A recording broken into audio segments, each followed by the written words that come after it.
From the Ticats Audio Network, this is Ticats Today with Brayden Neville.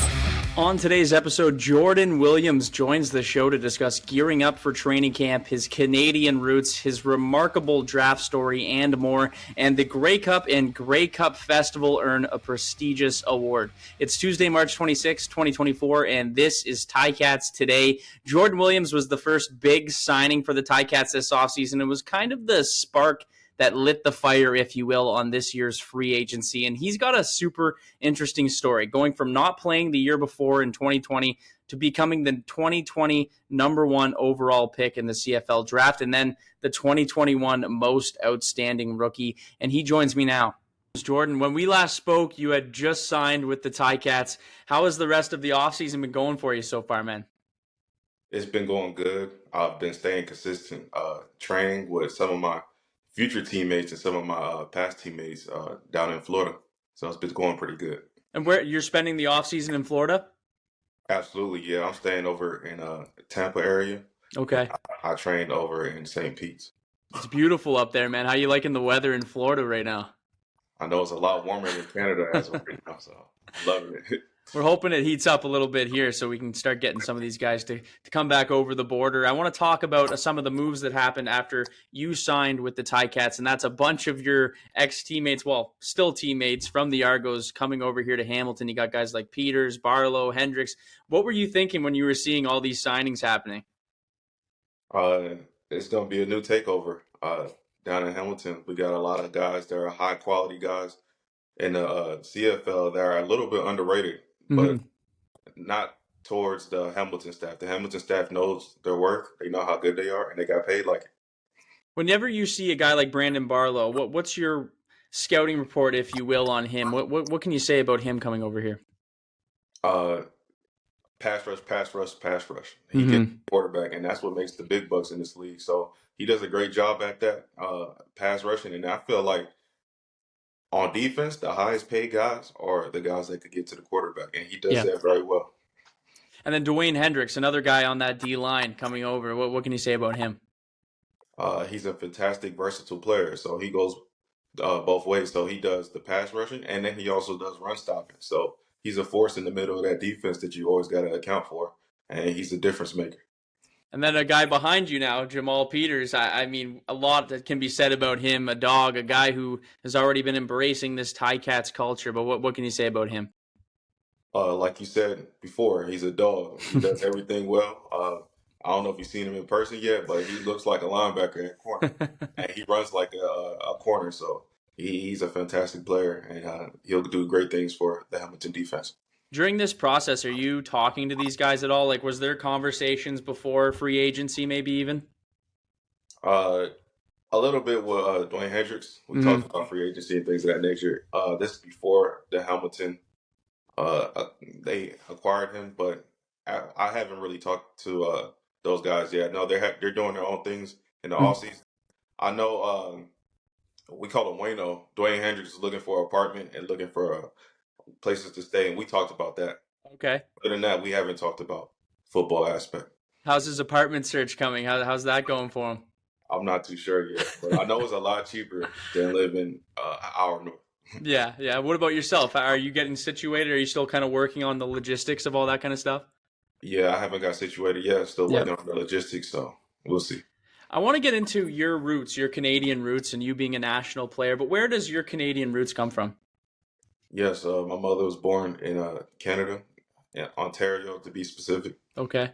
Yeah, so that's why I received citizenship when I was born in the States. Okay, that's cool. So your mother lived, you said it was Toronto? Yes, she lives in Toronto. Yeah, and she was an athlete herself, correct? Absolutely. She played basketball, collegiate basketball. I'm not too familiar. Yeah. With how she did. I need to ask her that, but she did though. And growing up, you grew up in a military family, so you were constantly moving around. What was that like for you, especially during those high school years playing football, to be playing in all these different cities across the states and all over? Yeah, it was definitely crazy. It seemed like every new school I moved to a different position. I played defensive end. I played running back. I played linebacker. I played a multitude of positions, so it was kind of I don't know. You could look at it two ways. It's like nerve wracking to meet new people, Yeah. or it could be exciting to have a clean slate, meet new people, and get acquired to learning how to communicate with people that you don't know. So it's awesome. Did you almost feel like every time you moved and you went to a different program that you had to prove yourself all over again to when you were playing? Absolutely. I feel Yeah. like I walk in those places and they like, who's this cocky guy? Just not by my speech or things of that nature, because Mm. I'm a normal, shy, quiet person. But the way I walk around, they're like, oh, he thinks he's all that. And I get to prove it to him on the field, and like, okay, he's pretty good. So, yeah, absolutely. How many places did you move to? Can you remember all the different places you've lived already? Specifically, nah. The number count, nah. But I moved. I lived in Florida. I lived in Baltimore, Maryland, New Wow. York, uh, New Jersey, a multitude of places, Hawaii. Uh, the list keeps going. It's crazy. Yeah. It's crazy because I actually South Carolina. Go ahead. all the Carolinas we got pretty much every state represented here. In my case, it's kind of similar but different. I grew up in a military town, but my family wasn't military, so all my friends would leave me every year. So it's kind of like the opposite end of that. Do you feel as though you moving around has kind of helped you get adjusted to those new environments now in your professional career? Absolutely, because there's some people that live in their hometown, they live in their hood for maybe 15 years, and they're Mm-hmm. accustomed to seeing the same people, seeing the same stores, seeing the same family members. Mm-hmm. And once they leave them, they get real homesick and they turn to things that are not so inducive for you as a professional athlete. But for me, I'm Mm-hmm. used to it. I'm always moving constantly every 1 or 2 years. So I get used to things that stuff like that. So it helps a lot. Are you hoping that now you may have found your home for a while in Hamilton? You're looking to maybe stop the moving for a bit here and find a place here with the Ticats? Absolutely. Yeah. Everybody that plays in this professional football, they don't like, moving around every Yeah. 1 or 2 years. It's not very, I don't know how to say it. Like, let's say you want to start a family. You don't want to keep hopping around from East Coast to West Coast to West Coast to East Coast. They do want to find a home. And Mm-hmm. 3 teams in 3 years is kind of like, come on, what's going on? But we'll see. Well, I want to go back in time a little bit here. We just had the draft combine. So your draft experience was pretty crazy from going to not playing the year before to being drafted number 1 overall in the CFL draft. But what was that whole year and that process of getting involved with the CFL and becoming a number 1 overall pick from not playing? What was that whole process like for you throughout that year? It was crazy Yeah. because finding out I was Canadian in Ottawa. Mm-hmm. That's when I went to one of those rookie free agent camps I got invited to. I came in as American and I left as a Canadian, basically. When I found out, since my mother was born in Canada, I could Mm-hmm. be counted as a national. Um, so I went and contacted my agent, Christian, and I told him about the situation, and he got me prepared with places to train, and he told me like this is gonna be my one shot. If I want to play in this league, I'm gonna have to be in the best shape possible because I'm out of football for a year. Yeah. So I did that. Went and trained hard, like hard. That's the hardest I trained in my life. I went to the combine and I put up some astronomical numbers, and then it was smooth sailing from there. I'm looking at your numbers right now. I have them in front of me. A 4.48 40-yard dash, that was the best. 10-foot, 8.5-inch broad jump, that was the best. And you were basically dominating in every category and doing it as a linebacker. But what was it about the combine where it seemed like you just popped off? You were basically all over number 1 in most categories. What was it about? Is like my agent said, it's all or nothing. Like you Mm-hmm. can't just go in there and be like, okay, I'm gonna play it safe. Yeah. Everything I was doing at the combine was like full throttle jumping the gun. Like Yeah. if I ran the 40, I'm they call it elbows and hamstrings. I'm going hard. I don't care if I pull any muscle.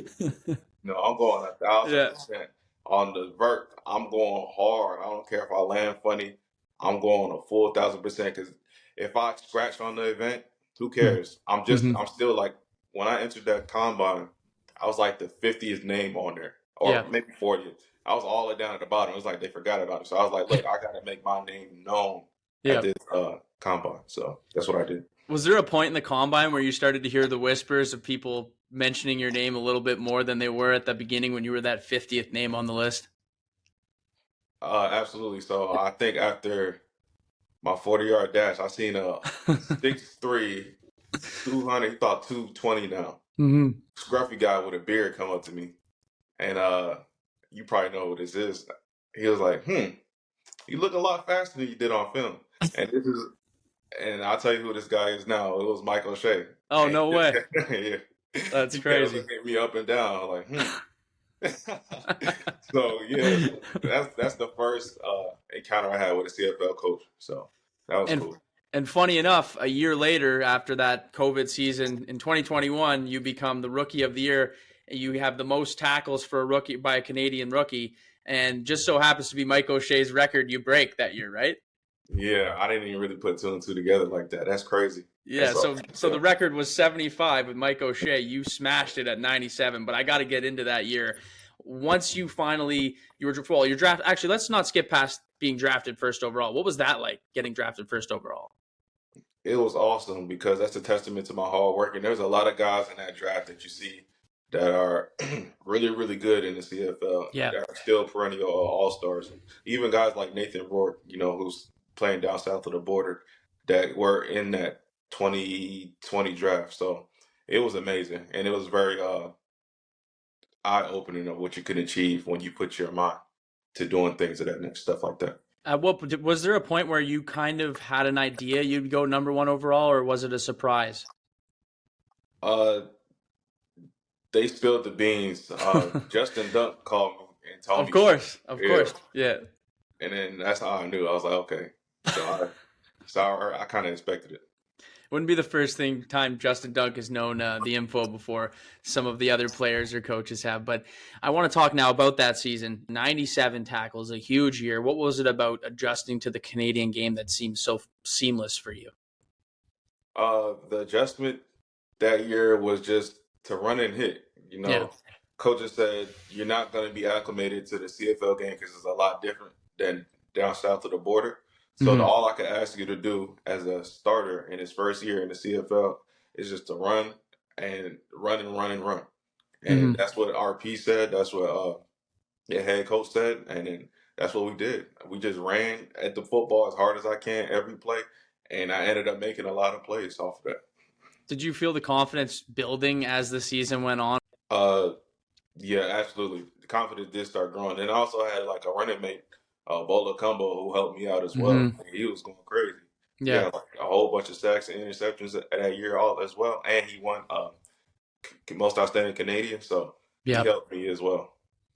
And I mean, whenever you broke that record for national tackles, for defensive tackles, it was Mike O'Shea's record. His was 75. When you broke that record, were you even aware that you were that close to breaking a record? Was that something you were chasing throughout that year? I wasn't even chasing that. I was just playing my game. Yeah. Really, I was battling Darnell Sankey because we were going back and forth. But maybe like 3 days later, Matt Baker, the media guy over for the BC Lions, he does a terrific job. He told me about it like 2 days later. I was like, "Oh, for real?" He said, "Yeah, congratulations!" That's and it crazy. was just out of nowhere. So it was an honor to beat that record, and it just came out of nowhere. I didn't even know that I beat the record till like 2 days after the Hamilton football game.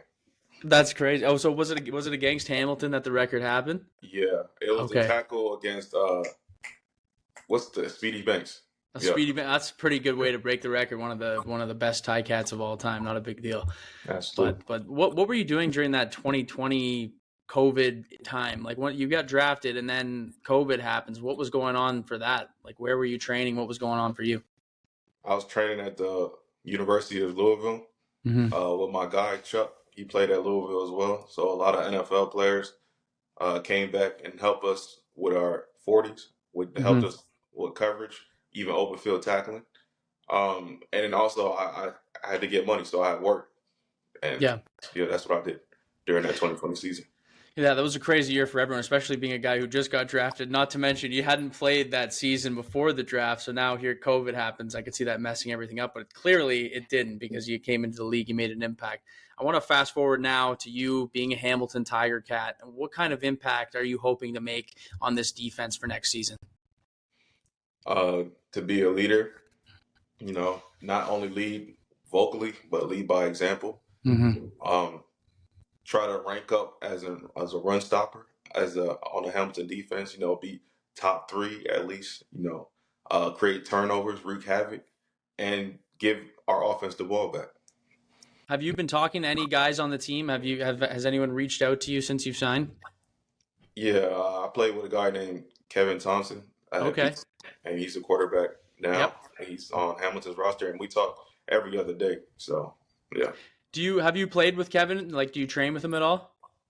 No, he's all the way in the West Coast, so we just keep in contact. And yeah. What's the relationship there? Well, me and Kevin? Yeah. Oh yeah. See, Kevin, he went south of the border to try another league. Okay. We were like roommates over in BC. Yep. So we give each other financial advice when it comes to stocks and things of that nature. So that's how we kept in contact, And then he just ended up signing to Hamilton, and he hit me up. He told me like a week before it got announced that he signed to Hamilton, so it was awesome. It's pretty crazy how the football world sometimes can come full circle, right? Like you could be playing with a guy in college, and the next thing you know, you're playing in Canada together. Absolutely, it's crazy. This year, there's a lot of hype around this defense because it's got a lot younger. It seems like it's gotten a lot faster, and a lot of different pieces have been added. But when you look at this defense as a whole, do you see it as one that can compete with any offense in this league and really wreak havoc? Absolutely. Once you could get to the quarterback and you could throw his timing off, you throw the game off. With the CFL, it's a lot different than other leagues. You affect the quarterback and you create turnovers, and off of that, you can make them one-dimensional. You can make them want to run the ball on 2nd and 8, and punt the ball. So, so that's very effective how we went and acquired those guys in the all season for pass rush. And not only that, Jamal Peters in the back end is going to be awesome.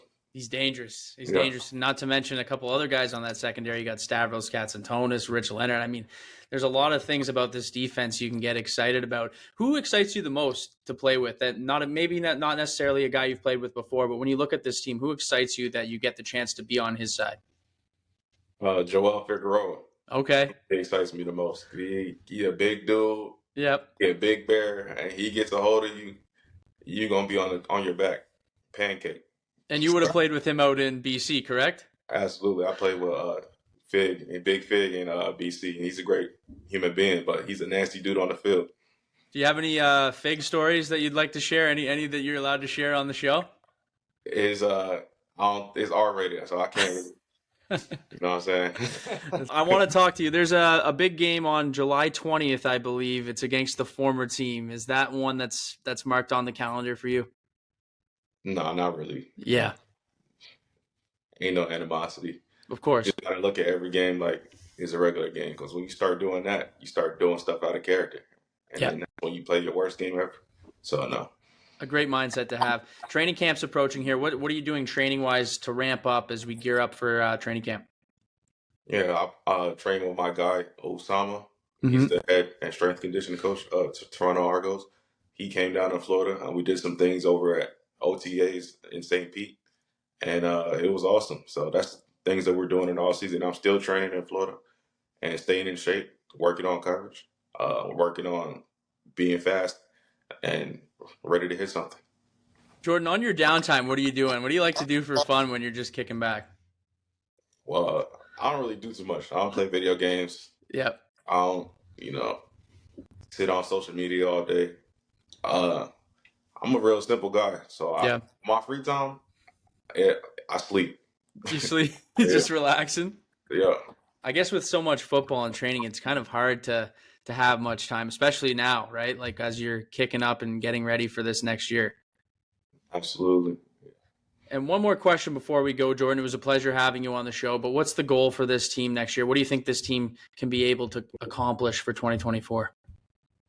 the goal every year is to win a championship. And I feel like if you're short of a championship, it feels like a failure of the season. Because when you're in that locker room, let's say you get booted out the first round, you feel like a failure. Let's say you make it all the way to the championship game and you lose, you feel even more of a failure. So if you're not getting the championship, it feels like it's a failure of the year. And that's what you should be aiming for day one. So that's what it is. Jordan, I appreciate you joining me, man. I'll leave it at that. I can't wait to get to reconnect with you at training camp. We're getting closer and closer, man. So once again, Jordan Williams, thanks for joining the show today, man. All right, thanks for having me.